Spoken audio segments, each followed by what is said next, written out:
Era um momento muito importante, então a gente acabava se unindo no cinema e no teatro. Porque a nossa geração perdeu pelo menos mais de 100 atores.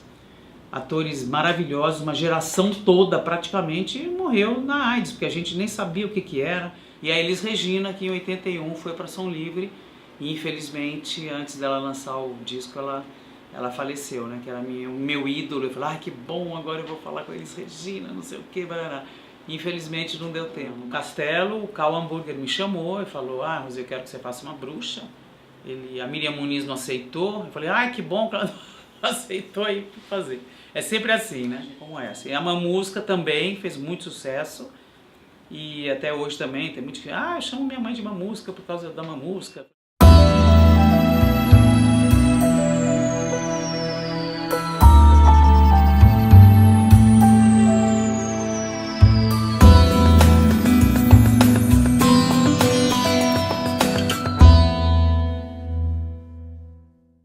Mas eu não fui jornalista mesmo, né? Eu trabalhava numa assessoria de imprensa que é um outro departamento do jornalismo, né? Eu estava fazendo a faculdade, eu consegui, uma amiga minha me indicou e o Vando, que trabalhava lá como jornalista, me chamou e a gente fazia muito release, os lançamentos dos discos, era muito legal porque a Som Livre tinha muito picadinho, né? Mas ela tinha a Rita Lee, quando a Rita Lee estourou no Baila Comigo, foi uma loucura, foram 8 músicas estouradas, Jorge Ben, o Calbi Peixoto, o Grande Circo Místico, então tinha uns lançamentos que eram muito, muito bons.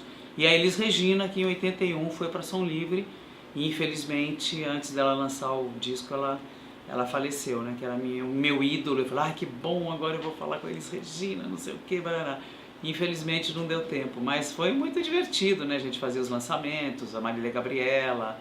Teve coisas muito bonitas lá, mas foi só uma coisa assim para eu terminar a faculdade, e na própria faculdade a gente já fazia teatro com grupos, e aí eu fui para Mambembe, Sofredini, depois Ornitorrinco, depois fundei meu próprio grupo que é o Circo Grafite, com a Helen Helena, Pedro Paulo e Gerson de Abreu, e fazendo, né, sempre teatro, televisão, cinema.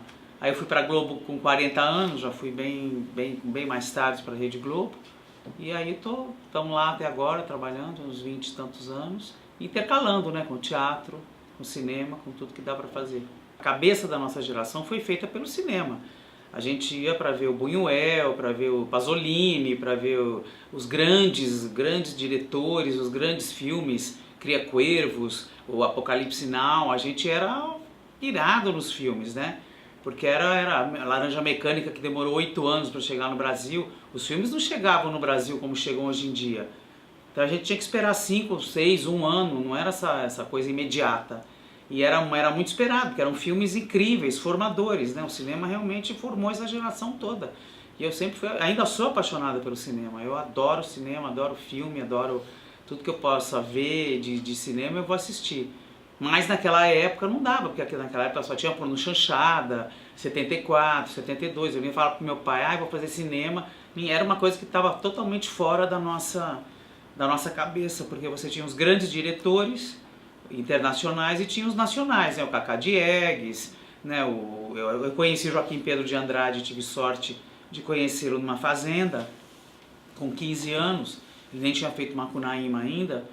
E eu tive a sorte de encontrar o Joaquim Pedro de Andrade, que é um grande diretor, e os diretores brasileiros, né?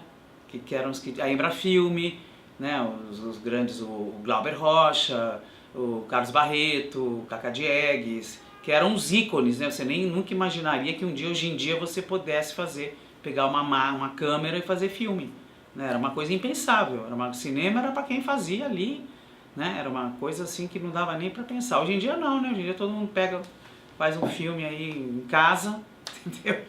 Então são realidades completamente diferentes, né? O Teledeum do Cacá, né? O Ornitorrinco foi proibido pela censura. Mas isso foi 80 e tantos, né?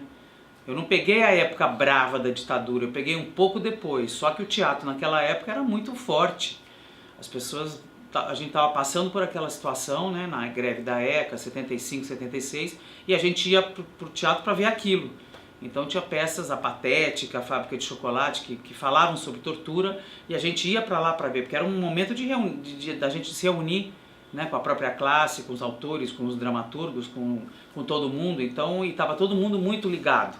Era um momento muito importante, então a gente acabava se unindo no cinema e no teatro, né? Era um encontro importante para a gente, era um momento da gente estar discutindo sobre isso, falando sobre isso. Mas eu já peguei o final, assim, né? Não peguei a época pior ainda, né? Que foi um pouco antes. E de proibir... Tinha, assim, os censores, né? Que a gente tinha que buscar sempre. Antes de estrear, você era obrigado a pegar o censor lá na censura federal, levar para assistir a peça. Eles assistiam a peça, o que eles queriam cortar, eles cortavam. E o que não queriam, não cortavam. Às vezes a gente exagerava, botava uns palavrões a mais para eles cortarem, para as coisas importantes poderem ficar. E era um momento ridículo, né, que a gente vivia. Mas aconteceu isso no Brasil. Agora o Teledão realmente foi proibido, porque era uma peça que falava sobre religião, era um encontro religioso, e foi tardiamente proibido. Mas a gente fez um movimento muito grande, o Kaká reuniu várias pessoas importantes, e jornais, televisões, a Ruth Escobar, que estava sempre à frente desses movimentos, foi uma mulher importantíssima para o teatro no Brasil.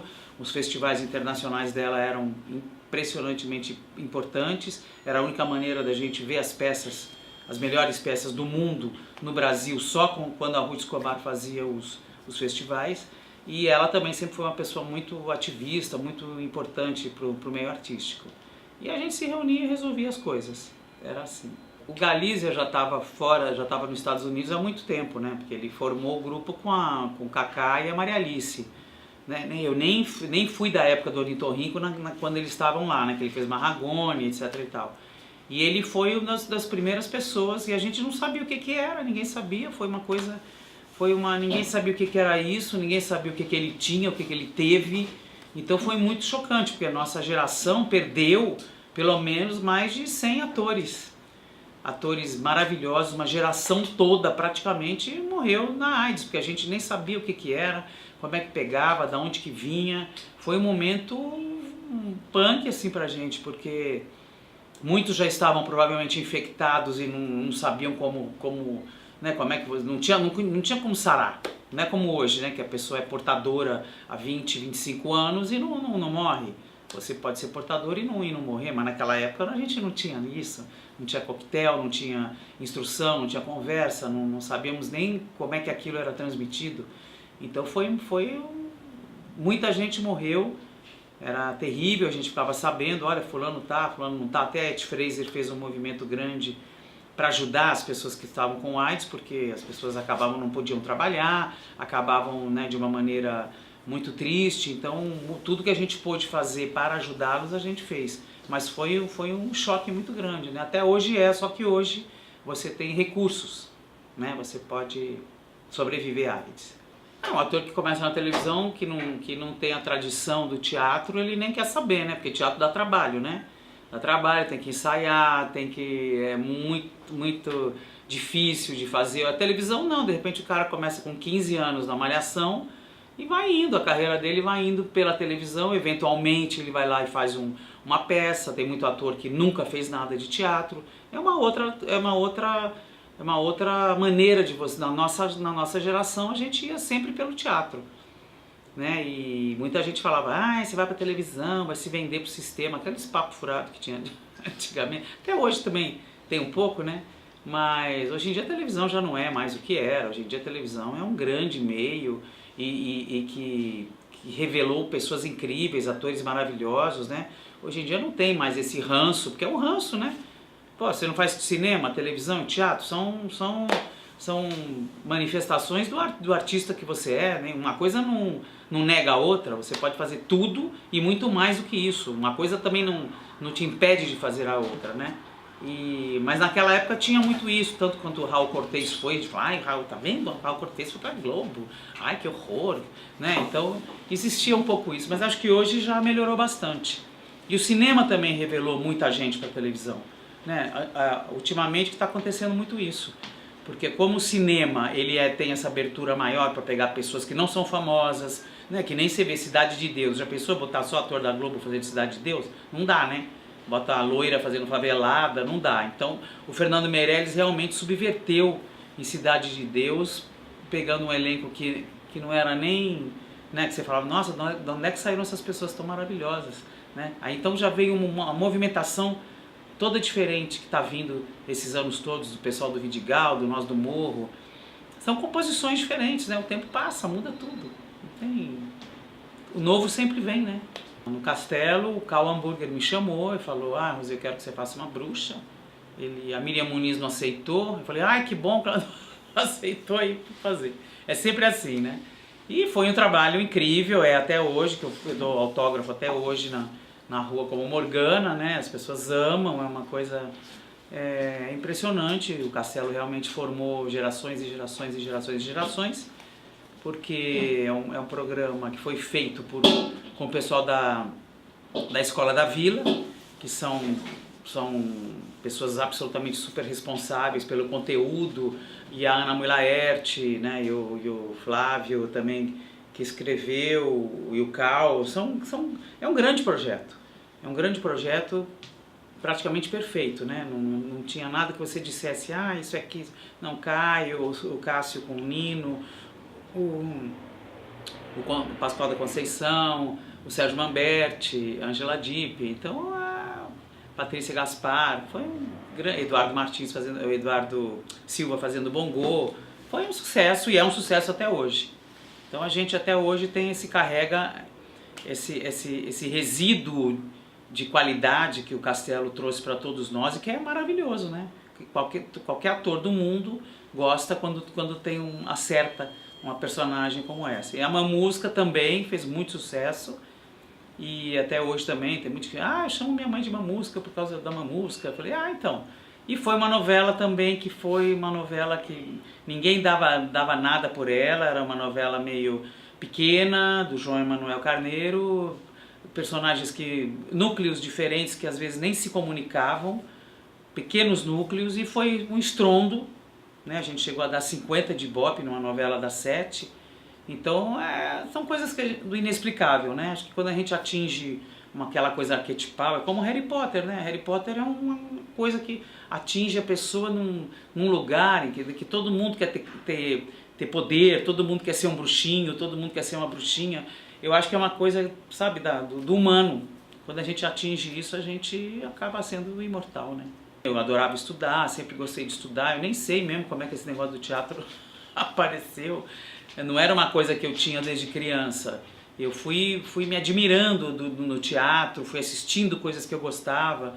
Depois, na própria ECA, eu fiz um trabalho com um grupo da ECA e depois tive a sorte de cair no Mambembe, que é o grupo do Sofredini, e aí a partir daí foi tudo em cima, porque se você não tem um grupo, você não consegue, como é que você vai mostrar seu trabalho? Então eu tive muita sorte, porque eu sempre trabalhei em grupos, né? Aí caí no Ornitorrinco, no Circo Grafite, então a gente sempre teve grupo de pesquisa. Vamos falar sobre o que agora? Vamos estudar Rabelais. E ficamos 2 anos e meio estudando Rabelais, francês, barará, barará. Depois, vamos estudar o Raymond Queneau, você vai ver o que você vai ver. A gente sempre foi pelo caminho mais difícil, né? A gente nunca optou em fazer um Molière, um Shakespeare, barará. A gente sempre fala, vamos falar sobre sexo? Aí fomos lá procurar as pessoas, fizemos Foi Bom Meu Bem em 80, que foi um super sucesso, Luiz Alberto de Abreu, e era sempre a partir da pesquisa que a gente fazia os textos. É um outro tipo de teatro também, que é bem mais difícil de fazer. Eu demorei 8 anos para fazer a primeira peça, demorei muito para fazer a primeira peça. Eu estou até lançando os livros da Morgana agora, uns livros bem bonitinhos, são livros para crianças pequenas, porque quando eu fiz o primeiro espetáculo, eu falei, eu vou fazer espetáculo para moçadinha, 12, 13 anos, mas essa moçadinha já está indo embalada. Então, a público que eu tive eram crianças pequenas, e os pais e as mães que traziam, porque adoravam Castelo. Então eu percebi que eu tinha um público de crianças muito novas, e cujos pais iam porque eles gostavam do programa. Eu tive que adequar o meu espetáculo para uma faixa etária mais baixa, né? Não crianças de 12, mas crianças menorzinhas. E a Morgana é uma contadora de história, ela pode ir para onde ela quiser, ela conhece todo mundo, ela viveu tudo, então é um personagem que eu posso fazer, eu tenho uma liberdade enorme de fazer o que eu quiser com ela. Então é muito legal. E as crianças e os pais e as mães também gostam muito.